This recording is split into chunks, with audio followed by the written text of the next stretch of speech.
अस्सलाम वालेकुम। उम्मीद है आप खैरियत से होंगे। प्रीवियस लेक्चर में हमने डिस्कस किया था कि जावा मेथड कैसे क्रिएट करते हैं और उसकी एक एग्जांपल डिस्कस की थी।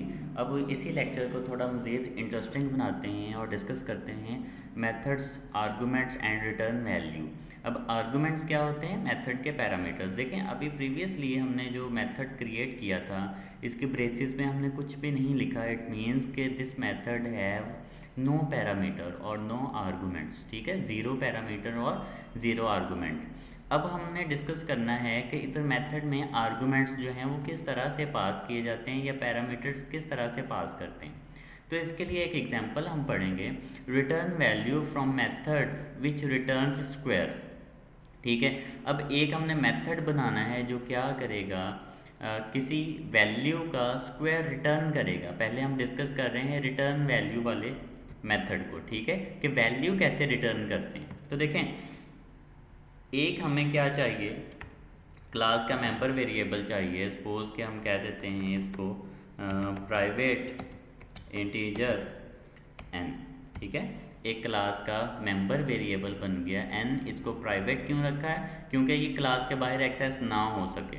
अब ये मेथड का नेम हम प्रिंट नेम से करके रख देते हैं प्रिंट sq। ठीक है, कि ये मेथड क्या करेगा, प्रिंट क्यों करना है, हमने रिटर्न करना है, तो रिटर्न sq। ठीक है, रिटर्न स्क्वायर। तो ये मेथड का हमने नेम रख दिया। अब ये इस n को कोई भी वैल्यू असाइन कर देते हैं। सपोज के n में 3 पड़ा। अब इस n का आपने क्या करना है, स्क्वायर रिटर्न करना है। अब देखें, जब रिटर्न करना है मैं इधर लिखूँगा रिटर्न n क्रॉस n। तो इसका मतलब ये है कि n को रिटर्न n क्रॉस n। क्या करो, n को n से मल्टीप्लाई करके वापस भेज दो। लेकिन इधर एरर आ रहा है। अब एरर क्या है, incompatible types expected return value. देखें, इधर जब हमने लिखा था वॉइड मीन्स के मैंने बताया भी था कि फंक्शन कोई भी वैल्यू, मेथड कोई भी वैल्यू रिटर्न नहीं करेगा। तो अब इधर हमने रिटर्न टाइप चेंज करनी है। क्वेश्चन ये है कि अब रिटर्न टाइप फिर कौन सी रखी जाए। तो देखें, किस टाइप का आंसर हम वापस भेज रहे हैं।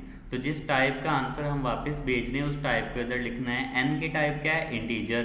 तो हम इधर क्या लिखेंगे, इंटीजर। तो ये एरर रिजॉल्व हो जाएगा। ठीक है, अगर n की वैल्यू होती फ्लोट टाइप की तो इधर आपने क्या लिखना था, फ्लोट।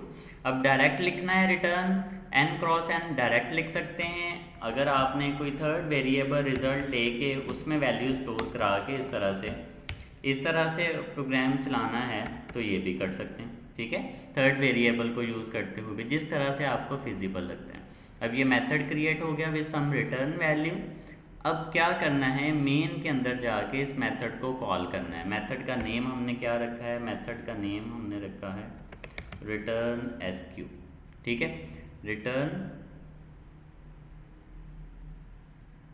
sq नाम रखा है, हाँ s कैपिटल है। ठीक है, तो रिटर्न sq। ठीक है, ये मेथड है। अब देखें, जब हम प्रोग्राम चलाएंगे तो क्या होना चाहिए, ये आंसर जो है ये कुछ प्रिंट होना चाहिए, या मतलब 3 है तो स्क्रीन पे 9 आना चाहिए। जब आप प्रोग्राम रन करते हैं शिफ्ट F6, ठीक है, तो स्क्रीन पे कोई भी आंसर नहीं आता। क्यों नहीं आता? क्योंकि जब हमने प्रोग्राम चलाया स्क्वायर कैलकुलेट हुआ, कैलकुलेट होके रिज़ल्ट में स्टोर हुआ और रिज़ल्ट से वापस किधर आ गया, इस पूरी स्टेटमेंट के अंदर आके स्टोर हो गया। अब आंसर किधर पड़ा है, इस पूरे स्टेटमेंट में। और जब तक हम इसको प्रिंट नहीं करेंगे तो आंसर प्रिंट नहीं होगा। सपोज कि इधर हमने एक वेरिएबल ले लिया r फॉर रिजल्ट स्टोर करने के लिए और r इक्वल्स दिस फंक्शन। अब हम क्या कर रहे हैं कि फंक्शन कॉल हो और जो भी आंसर आए वो किस में स्टोर हो जाए, r में स्टोर हो जाए। और उसके बाद simply system dot out dot print ln square equals r। ठीक है, अब इसको रन करते हैं शिफ्ट F6, तो देखें स्क्वायर इक्वल्स 9 जो है वो प्रिंट हो गया। इसका मतलब है रिटर्न कीवर्ड क्या करता है, जो भी आंसर होता है उसको वापस स्टोर करता है उसी फंक्शन की कॉल में। ठीक है, और उधर से आप किसी भी और अदर वेरिएबल के अंदर स्टोर करा के उसको क्या कर सकते हैं, प्रिंट कर सकते हैं। ठीक हो गया। तो इस तरह से रिटर्न वैल्यू को हम यूज़ कर सकते हैं। उसके बाद इसी कोड को हमने करना है मेथड एक्सेप्टिंग आर्गुमेंट्स, कि अब पैरामीटर के थ्रू इसी कोड को किस तरह से करेंगे। देखें कि इधर ऊपर हमने कोई वेरिएबल नहीं लिया, ठीक है, तो इसको इधर हमने पैरामीटर में लेना है इंटीजर n। अब ये फंक्शन क्या कर रहा है, एक इंटीजर टाइप का number as a parameter accept कर रहा है। ठीक है, तो अब देखें इसकी कॉल के बाकी सेम एज इट इज़ रहेगा। अब इसकी कॉल के ऊपर गए जब हम, तो कॉल पे इधर आके एरर आ रहा है। अब एरर क्या आ रहा है वो देखते हैं। देखें फाउंड नो आर्गूमेंट्स, ठीक है, इस फंक्शन के अंदर कोई भी आर्गूमेंट नहीं है। Reason actual and formal arguments list defer in length. देखें ये वाला जो आर्गूमेंट्स होते हैं इसको बोलते हैं एक्चुअल आर्गूमेंट्स, जबकि ये वाला जो आर्गूमेंट्स होते हैं इनको हम बोलते हैं फॉर्मल आर्गूमेंट्स। ठीक है, तो एरर आ रहा है, प्रोग्राम कह रहा है कि इधर जब आपने फंक्शन डिफाइन किया था तो आपने कहा एक पैरामीटर होगा फंक्शन का, और जब आप कॉल कर रहे हैं तो इधर तो फंक्शन का कोई पैरामीटर आपने पास नहीं किया। तो सपोज़ कि इधर पैरामीटर मैंने पास कर दिया 5, तो अब वो एरर रिजॉल्व हो गया कि अब हमने एक इंटीजर नंबर पास कर दिया विच इज़ 5। अब ये 5 एक्चुअल पैरामीटर की वैल्यू कॉपी होती है किधर, फॉर्मल पैरामीटर में। n में कितनी वैल्यू आएगी, 5। ठीक है, इधर n को वैल्यू साइन करने की ज़रूरत नहीं है। तो n में वैल्यू आई 5 क्रॉस 5 25, और ये रिज़ल्ट में गया, और इधर से रिज़ल्ट जो था वो रिटर्न हो गया, और रिटर्न हो के ये आंसर किस में स्टोर हो जाएगा, R में, और देन सिंपली R जो है वो प्रिंट हो जाएगा। अब प्रोग्राम रन करेंगे तो आंसर जो है वो 25 हमें स्क्रीन पे विजिबल होना चाहिए। तो देखिए 25 आंसर जो है वो डिस्प्ले हो गया। तो उम्मीद है कि आपको क्लियर हो गया होगा कि पैरामीटर कैसे पास करते हैं, और जो रिटर्न टाइप है इंटीजर या अदर कोई भी रिटर्न टाइप, उसको किस तरह से हम यूज़ करते हैं। तो what are the advantages of method using methods. अभी हमने पहले भी कहा था कि कोड रीयूजेबिलिटी। देखें मैं कोई मैथ का कैलकुलेटर बना रहा हूँ और उधर हमने स्क्वायर को बार बार यूज़ करना है, या कोई मैथ का जो है फॉर्मूला या कोई क्वेश्चन सॉल्व कर रहे हैं जिसे हमने स्क्वायर बार बार यूज़ करना है।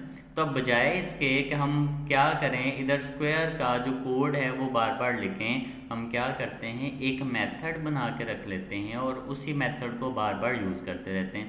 जैसे देखें स्क्वायर रूट का मेथड हमने कहा जी मैथ के अंदर बिल्ट इन मेथड है जी SQRT। अब ये पहले से बना बनाया है।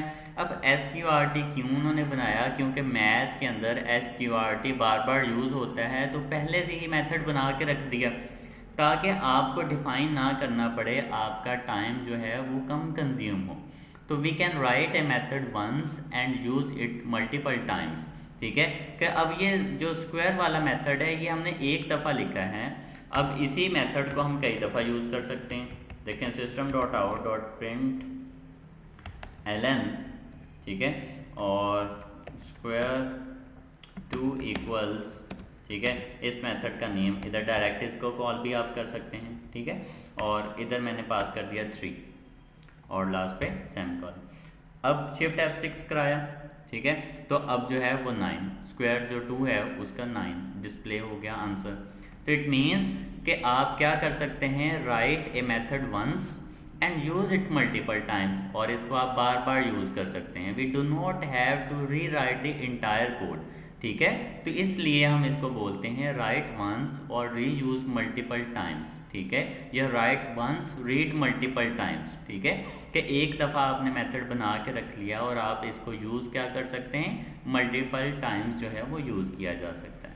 और मेथड्स को हम क्लास का बिहेवियर डिफ़ाइन करने के लिए यूज़ करते हैं कि क्लास बिहेव किस तरह से करेगी। क्लियर हो गया। तो उम्मीद है ये आपको कॉन्सेप्ट क्लियर हो गया होगा। तो इस लेक्चर में इतना ही। अल्लाह हाफिज़।